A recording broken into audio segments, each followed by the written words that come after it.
Na double kill yung tinapay na to. Kasi binay ko na tapos pinirito ko pa. Medyo walang sense nga kung iisipin mo pero napaka-genius pala nung technique na to. Kasi di ba nga ang regular donut after 24 hours matigas na yan.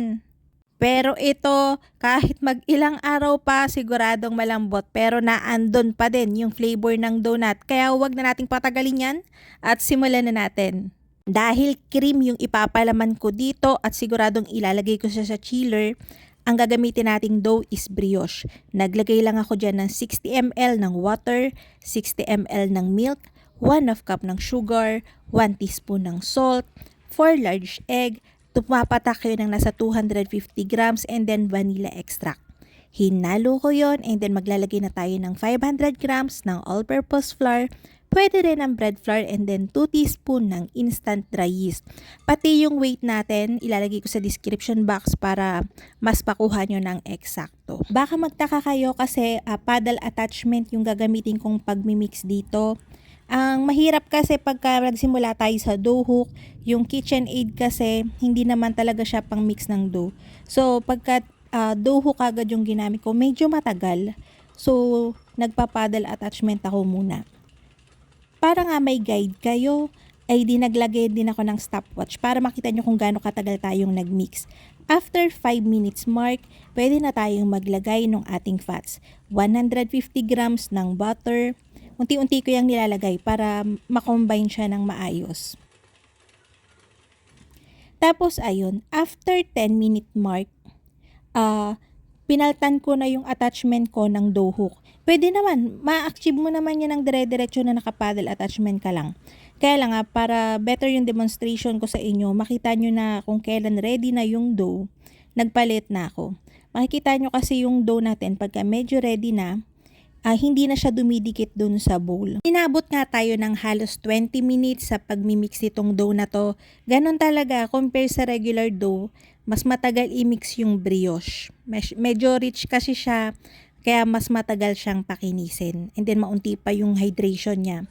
Ang ginawa ko, binilog ko lang yan and then nirest ko siya for 10 to 15 minutes. Pagkatapos nun, tsaka ko siya dinivide to 40 grams each. Hindi ko pala siya nabanat kanina para ipakita sa inyo yung window pane. So ito, babanatin natin siya. Yan, makikita nyo, kahit na-rest na natin siya, stretchy pa din siya and napapanipis pa din natin. So, after nga natin yung ma-divide, binibilog ko lang yan and then i-rest ulit natin to for 10 to 15 minutes. Ang dinedevelop natin dito ay yung structure ng ating bun. Hindi kasi tayo dito gagamit ng molder. Kung sakaling gagamitin nyo siya para sa ensaymada, yun, kahit mag-single na lang kayo ng pagbibilog. Napapansin nyo, naglalagay na ako ng kaunting flour. Again, para makatulong yon sa structure ng ating dough. Ano kasi siya masyado siyang malambot. So, kung mapapansin nyo, dumada pa siya ng bahagya. So, para mas maganda yung tindig ng ating mga bun na magagawa, nakakatulong yung flour para hindi siya dumapa, kumbaga. Pag napigura na natin yan, i-rest natin to for 2 hours or mahigit pa. Kapag halos nagdoble na siya, katulad nito, yun, pwede na tayo mag-preheat ng oven natin, 280 degrees Celsius, and i-bake natin to for 12 to 15 minutes. Kung mapapansin nyo, mas lumaki pa siya dun sa oven natin. Ganon talaga yung mga dough na maraming egg. Talagang nagvo-volume siya ng malaki. Kahit 40 grams lang to, malaki talaga yung bun natin, 'di ba? So, para makita nyo yung loob, maghihiwa tayo ng isa. So, gusto kong pakita sa inyo yung crumbs. And makikita nyo talagang sobrang fluffy. Kung ganyan lang makikita nyo, mapagkakamalan yung chiffon yan, 'di ba? Kasi sobrang lambot niya talaga. So, ang ginawa ko, pinalamig ko muna yung mga bun natin and then tsaka ako nagpainit ng mantika. Tsaka natin siya ipiprito. Medium fire lang. Kita nyo, hindi naman siya mainit na mainit. And ipiprito natin to for 30 to 40 seconds each sides. Kung natatakot kayo na baka maging masyadong mamantika, baka sumipsip, actually hindi. Mas hindi siya sisipsip ng mantika kasi yung ating bun na na-bake, meron na siyang layer yung crust natin, hindi na yun napapasok basta-basta ng mantika. So mapapansin nyo, hindi siya sumipsip talaga ng mantika at all.